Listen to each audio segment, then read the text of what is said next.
Assalamualaikum warahmatullahi wabarakatuh. Waalaikumsalam warahmatullahi wabarakatuh. Alhamdulillahirabbil alamin. Nahmadu wa nusalli wa nusallimu ala rasulil karim wa ala alihi wa sahbihi ajma'in, amma ba'd. Baik, kawan-kawan sekalian, kita melanjutkan kajian kita sebagaimana biasanya, melanjutkan pembahasan yang kemarin sudah kita bahas mengenai begitu bahayanya orang yang membuka aib, kejelekan, keburukan saudara kita, orang lain. Wa Jabir an Anasin an Rasulillah sallallahu alaihi wasallam annahu qala khamsun yuftirna as-sha'im al-kadhbu wal ghibatu wan namimatu wal yaminul kadhibah wan nadru bisyahwat. Rasulullah mengatakan ada 5 perkara yang dapat membatalkan puasa. Ada 5 perkara yang dapat membatalkan puasa. Yang pertama adalah al-kidbu, dusta. Kemudian yang kedua al-ghibatu, ini membicarakan keburukan orang lain. An-namimah, ini adu domba. Al-yaminul kadhibah, bersumpah palsu. Wan nadru bisyahwati, memandang lawan jenis dengan syahwat. Ada 5 ya. Dan yang kita soroti adalah ghibah, karena ini adalah pembahasan kita. Kemarin sudah definisi ghibah. Ghibah ini dikatakan di sini yuftirna shaim, bisa membatalkan puasa. Maka selaras dengan yang dulu Rasulullah sampaikan, kam min shaimin laisa lahu min siyamihi illa ju' wal atos. Begitu banyak orang yang berpuasa tetapi mereka tidak mendapatkan apapun dari puasa kecuali dapat lapar dan dapat haus. Kenapa? Kenapa mereka cuma dapat lapar, cuma dapat haus, kemudian puasanya nggak dapat apa-apa? Itu salah satunya karena al-ghibah itu. Ketika puasa, dia berpuasa tetapi dia berbuka dengan sesuatu yang haram. Maksudnya adalah dia menggunjing, membicarakan, membongkar aib saudaranya, al-ghibah. Ya, memang di sini dikatakan yuftirna shaim ya. Yuftirna berarti membatalkan as-shaim, orang yang puasa gitu. Memang ini masalah pembahasan tingkatan puasa seseorang. Karena tingkatan puasa itu ada 3. Yang pertama adalah puasanya orang awam, yang kedua adalah puasanya orang khusus, yang ketiga adalah puasanya khososil khusus. Ini dalam kitab Ihya ya, Imam Ghazali. Pertama puasanya orang awam itu ya pokoknya kalau dia puasa nggak makan, nggak minum, nggak kumpul sama istri, sudah sah puasanya, itu dia dapat pahala gitu ya.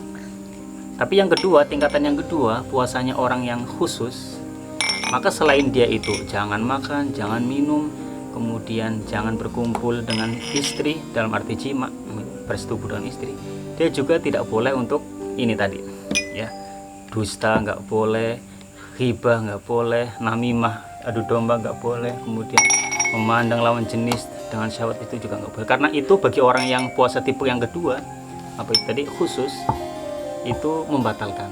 Bukan hanya sekedar makan minum tok, tapi membatalkan. Itu yang kedua. Makanya ini masuk ke hadis ini. Baru yang ketiga adalah puasanya khososil khusus, ini para wali ya. Para wali, para nabi, mereka itu kalau puasa itu bukan hanya nggak makan sama nggak minum sama menjauhi ghibah gitu, tapi mereka puasanya itu sampai kepada puasa hati. Sekali mereka lalai, sekali waktu saja ketika sedang puasa, kemudian mereka lalai, tidak mengingat Allah, lupa dengan Allah sedikit saja, maka puasanya batal. Itu tingkatan yang ketiga, tingkatan yang tertinggi, para nabi, para wali-wali Allah ya. Untuk kita yaitu jauhi ghibah ya. Kita belajar untuk meningkatkan kualitas puasa kita supaya diterima, maka jauhi ghibah, yaitu ketika puasa membicarakan aib orang lain.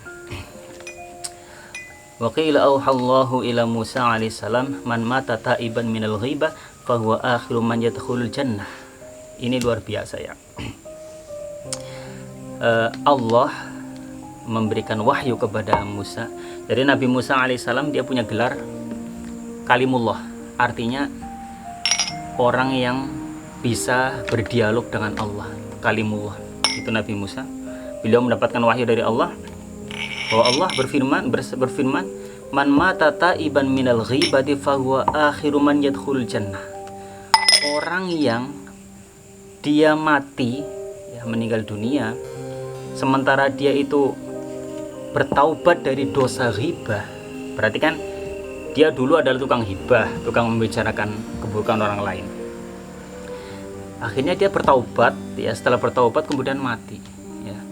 Lah orang seperti ini yang taubat dari ghibah sebelum mati, dia adalah orang yang terakhir masuk surga. Ya, coba bayangkan. Karena taubatnya pastinya diterima oleh Allah, tetapi karena sebab ghibah tadi, akhirnya dia adalah golongan tersebut adalah golongan yang paling akhir masuk surga. Waman mata musirun 'alaiha fahuwa awwalu man yadkhulun nar. Ini sebaliknya. Supaya kita jadi perhatiannya dalam masalah ini, bukan masalah sepele, masalah besar karena menjatuhkan harga diri saudara muslim. Barang siapa yang mati, ya, mati dalam kondisi dia musirun 'alaiha, dalam kondisi dia tetap seperti itu, tetap dengan hobinya membicarakan keburukan orang lain, tetap dengan gosipnya itu, tidak bertaubat sampai matinya, maka orang seperti ini awwaluman yadkhulun nar. Itu orang yang pertama kali akan masuk neraka. Maka ini luar biasa, ya. Jadi bukan main-main masalah ghibah ini. Diperkuat lagi ini, ya, saya bacakan. Rasulullah bersabda, iyyakum wal ghibah, jauhilah oleh kalian ghibah, ini membicarakan aib orang lain. Fa innal ghibah asyaddu minaz zina. Ini kan luar biasa ini. Sungguhnya dosa ghibah itu lebih besar daripada dosa zina. Padahal dosa zina itu, ya, berhubungan badan di luar nikah dengan lawan jenis, itu zina. Ini termasuk deretan dosa besar. Zina itu kan dosa besar kan, yang pertama syirik, ya, mensekutukan Allah. Di bawahnya lagi ada membunuh, di bawahnya lagi ada zina. Ini deretan dosa-dosa top, ya, dosa-dosa besar. Lah di sini kok dikatakan ghibah, membongkar keburukan orang lain, itu asyaddu minaz zina, lebih berat dosanya daripada zina. Padahal kan ghibah kan cuma sekedar kumpul kemudian ngobrol biasa, happy begitu, gosipin orang lain gitu kan. Nampaknya aman-aman saja, tapi ternyata luar biasa, lebih besar dari sini. Maka sahabat bertanya, ya Rasulullah, kaifal ghibah asyaddu minaz zina? Kok bisa? Kok seperti itu? Ghibah kok lebih besar daripada zina? Padahal kan ghibah nampak seperti ngobrol biasa saja gitu. Zina itulah memang gitu. Apakah ada di Indonesia kebenaran orang ghibah masuk penjara? Nggak ada. Kalau zina iya barangkali gitu kan. Ada pasangan muda-mudi kemudian kepergok gitu, berbuat mesum gitu, barangkali bisa diciduk begitu. Tapi kalau kita kumpul ghibah ada polisi, ya mana ada polisi mau nangkap gitu. Lah kok di sini kata Rasulullah mengatakan lebih hebat daripada zina. Ini Rasulullah menjawab, ar-rajulu yazni fayatubullahu alaihi.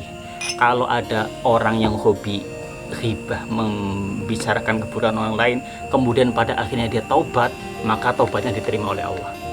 Itu alasannya. Selanjutnya, wa inna sahibal ghibah la yughfaru lahu hatta yaghfira lahu sahibah. Kalau orang yang hobi ghibah, hobi membicarakan keburukan orang lain, itu dia itu tidak akan diampuni oleh Allah, ya, sampai sebelum dia itu mendapatkan maaf dari orang yang dibicarakan keburukannya gitu.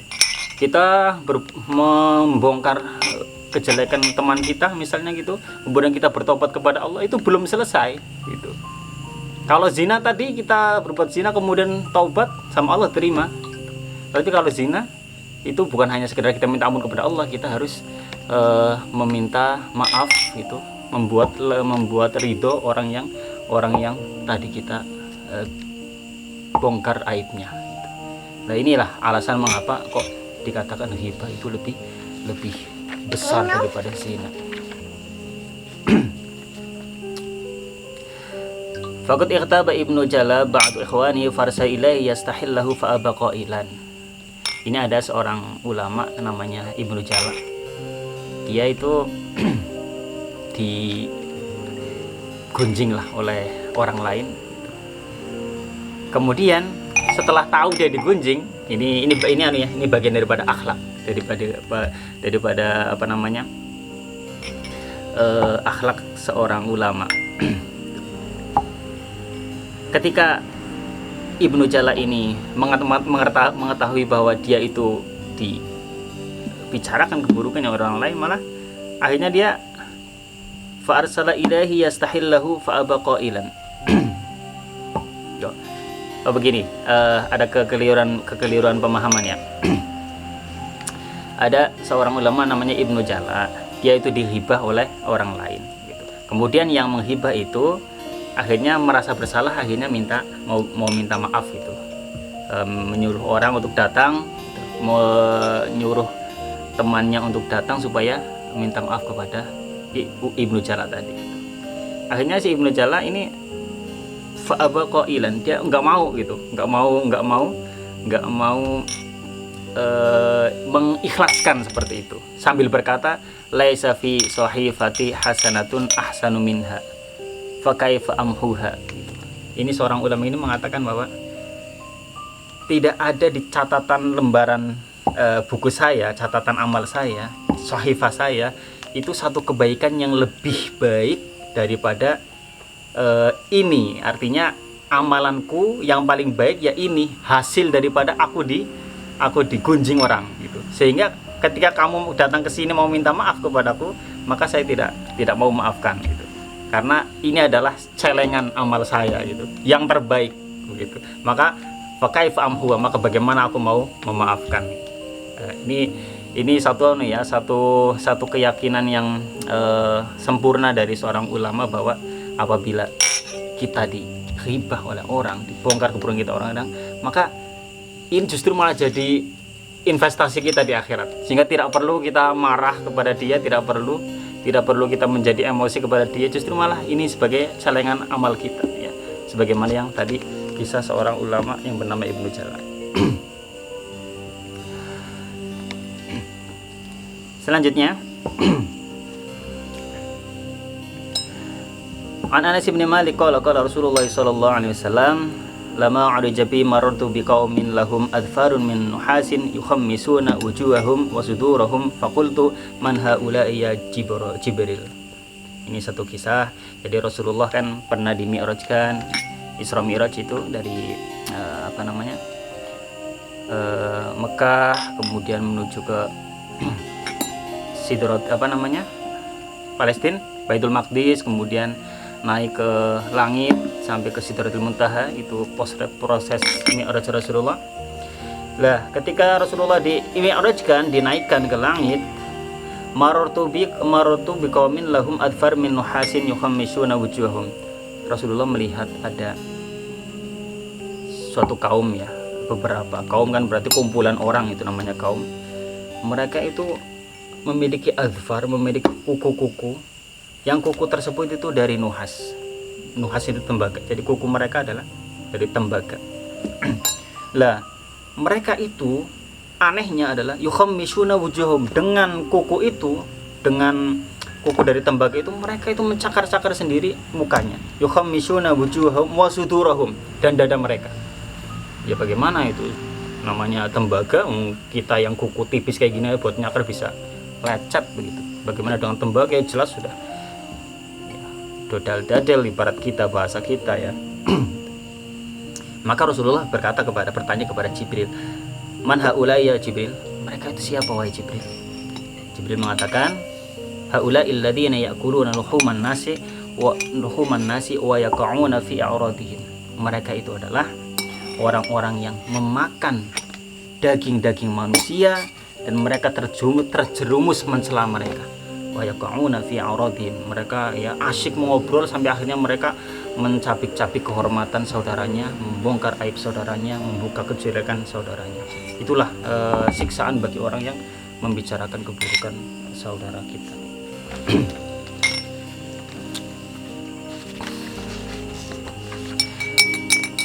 Nah, ini masalah selanjutnya, masalah mengapa kok siksa?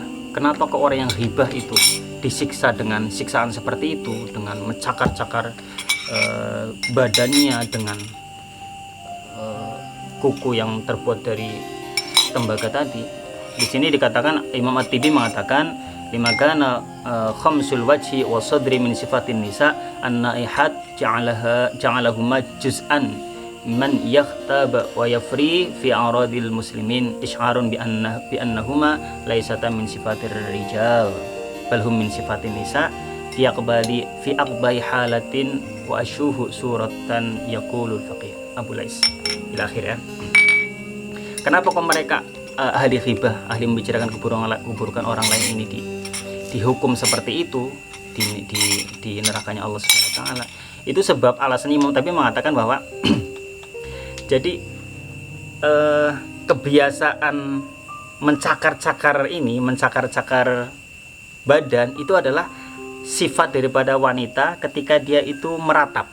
Ya, barangkali wanita zaman dulu ya. Kalau sekarang ya kita mungkin sedikit menemui dan mungkin jarang gitu ya. Ini wanita zaman dulu Arab dulu itu kalau mereka meratap itu ya mencakar-cakar baju, mencakar-cakar muka, mencakar-cakar badan begitu. Itulah kebiasaan wanita.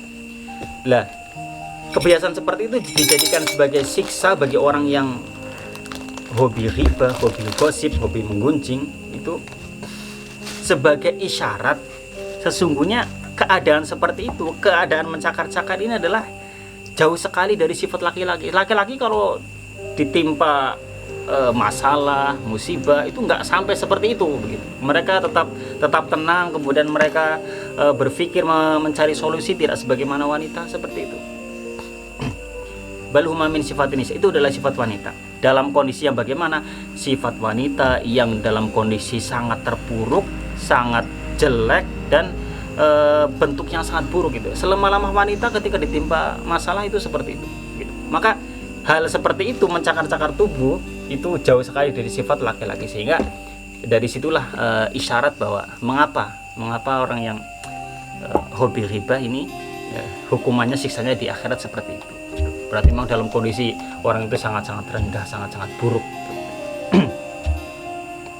Baik, terakhir kita membicarakan hukumnya. Al-ghibatu ala arba'ati awjah. Ghibah sendiri ini ada 4 sisi ya. Ada hukumnya, ada 4 begitu. Yang pertama adalah kufur. Yang kedua adalah nifak. Yang ketiga adalah nifak itu munafik.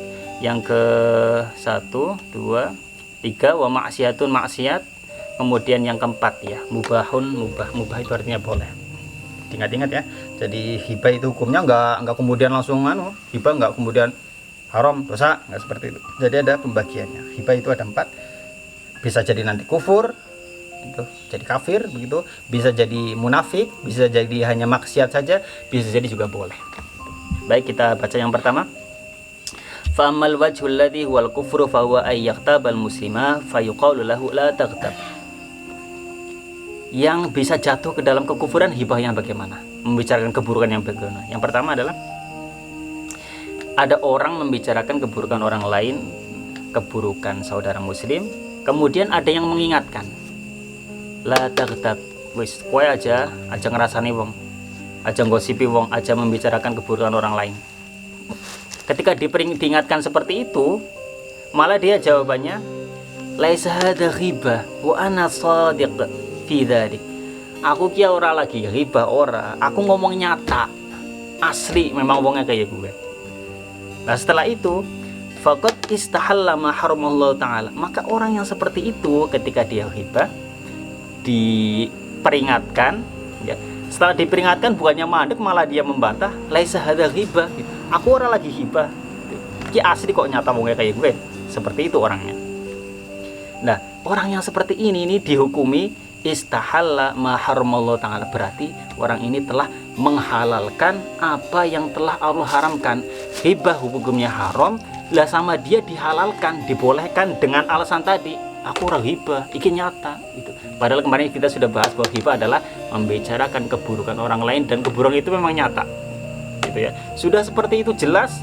Lah dengan ucapan seperti itu, ngeles seperti itu malah dia jadi menghalalkan apa yang sudah Allah haramkan. Sudah jelas hibah diharamkan kok jadi dibolehkan. Dia berkeyakinan boleh. Inilah yang menjadikan dia jatuh ke dalam kekufuran, dengan catatan memang dia pertama qasad, sengaja, ghibah, kemudian alim itu dia memang sudah ngerti ilmunya ya. Kan kita sudah bahas kemarin itu, berarti jenengan semua sudah tahu hukum ghibah, memang ghibah definisinya bagaimana, kemudian hukumnya bagaimana. Kan kita termasuk orang yang tahu ini ghibah itu haram. Lah kita sudah ngerti hukumnya, kok sengaja menghibah, ketika diingatkan malah ngeles, aku orang lagi hibah, lagi nyata kok begitu. Itulah yang menjadi orang soro kafiran, maka dia menjadi dihukumi kufur. Satu ya. Kemudian hukum yang kedua bisa jadi nifak. Nifak itu munafik. Bagaimana? Hibah yang bagaimana kok dikatakan munafik? Wa amal wajhul ladzi wa nifaq fa huwa ay yaqtaba insanan fala yusammihi 'inda man ya'rifu annahu yuridu bihi fulanan. Jadi membicarakan keburukan orang lain ya di hadapan orang-orang, insan, dia tidak menyebutkan nama gitu ya. Jadi misalnya gini, kita kawan ya, teman seperti ini ya, kita punya kawan yang buruk, yang busuk, kita sama-sama sudah tahu lah gitu. Si A misalnya, si A kita sama-sama tahu dia orangnya buruk begitu. Lah kemudian saya membicarakan keburukan si A tadi gitu. Saya nggak menyebutkan namanya gitu. Saya menceritakan keburukan, saya tidak menyebutkan namanya. Tetapi jamaah atau orang yang saya ajak bicara ini sebenarnya sudah ngerti semua, oh ya dibicarakan ini arahnya ke dia. Kemudian yura fi nafsi annahu mutawarri' fa hadha huwa nifaq gitu. Jadi ketika misalnya ketika saya sedang asyik membicarakan keburukan orang lain, kemudian mungkin diantara jenengan itu ada yang siapa sih namanya? Akhirnya saya jawab gini, misalnya ini contoh saja, saya jawab, lah nggak saya sebutkan namanya lah gitu. Kalau sebutkan namanya kan ghibah gitu. Padahal dari pembicaraan saya sudah arahnya ke sana begitu, arahnya ke orang itu. Tetapi ketika ditanya siapa namanya, saya nggak menjawab namanya. Tetapi kita itu sudah ngerti bahwa yang dibicarakan adalah orang tersebut. Lah inilah sementara saya berharap dari saya menyembunyikan nama tersebut, annahu mutawari, orang yang wirai, orang yang menjaga agamanya gitu. Dengan saya tidak menyebutkan nama orang tersebut, saya berharap itu saya termasuk orang yang menjaga agama, supaya saya dianggap orang yang ya itulah mutawari itu yang hati-hati dalam beragama. Padahal sudah jelas pembicaraan saya itu tadi sudah bisa dipahami semuanya adalah arahnya ke situ. Saya tidak menyebutkan nama dengan tujuan agar saya itu dikatakan mutawari, orang yang hati-hati dalam agama. Padahal sama saja itu bohong. Bahkan di sini dikatakan fahada huwa nifaq. Yang model kayak gitu malah nifaq, munafik gitu ya. Walaupun tidak menyebutkan namanya, tapi sudah jelas arahnya ke situ. Itu yang kedua. Kemudian yang ketiga, wa ammal ladzi huwa ma'siyatun fa huwa ay yaqtaba insanan wa yusammihi wa ya'lamu annaha ma'siyah fa huwa 'asin wa 'ali taubah. Ini hukum ghibah menjadi dosa begitu. Yang ketiga, yang bagaimana ya, saya menghibah orang ya, di depan kalian misalnya saya menyebutkan namanya jelas terang begitu, si Parto, si Pak Ijo begitu, saya jelaskan, sebutkan namanya. Saya ngerti bahwa apa yang saya lakukan saya dosa, saya ngerti saya sedang hibah, saya ngerti saya dosa, saya menyebutkan namanya jelas gitu. Dia berarti orang yang hibah itu tadi hukumnya bermaksiat, wa alaihi taubah, dan saya itu wajib taubat.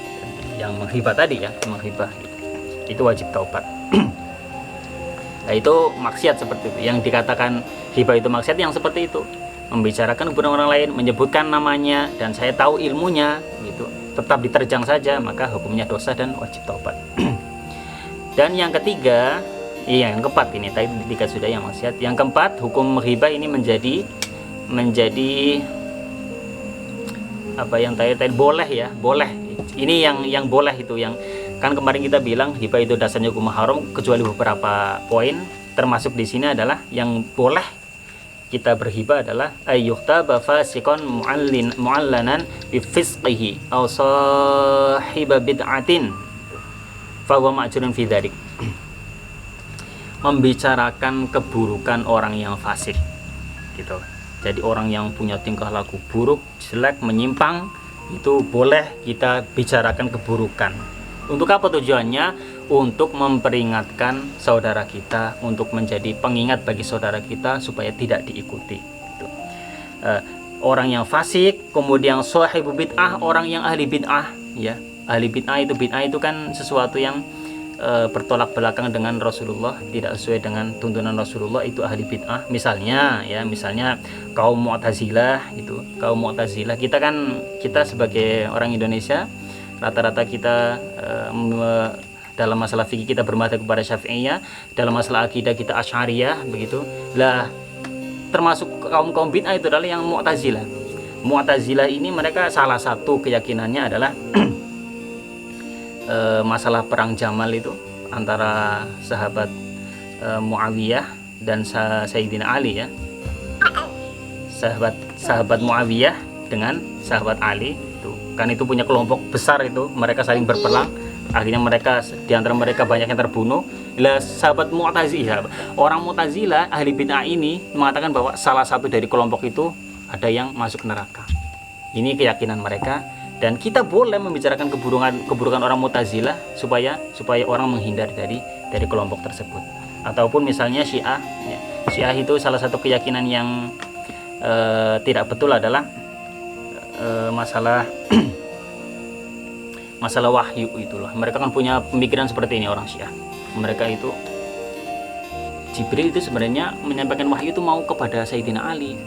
Wahyu itu dari malaikat Jibril sebenarnya mau disampaikan ke Sayyidina Ali, tetapi malaikat Jibril ini keliru, salah tempat, akhirnya nyasar ke Nabi Muhammad. Itu pemikiran mereka.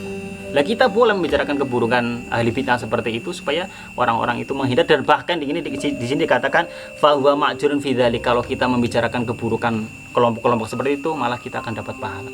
Supaya orang itu tidak mengikuti ajaran sesat seperti itu. Gitu ya. Begitu ya, ingat-ingat ada 4 kelompok daripada ghibah, bisa dihukumi kufur, bisa nifak, bisa maksiat, dan bisa mubah, ya. Demikian yang bisa kita bahas pada kesempatan malam hari ini, semoga bermanfaat. Wabillahi taufiq wal hidayah. Assalamualaikum warahmatullahi wabarakatuh. Waalaikumsalam warahmatullahi wabarakatuh.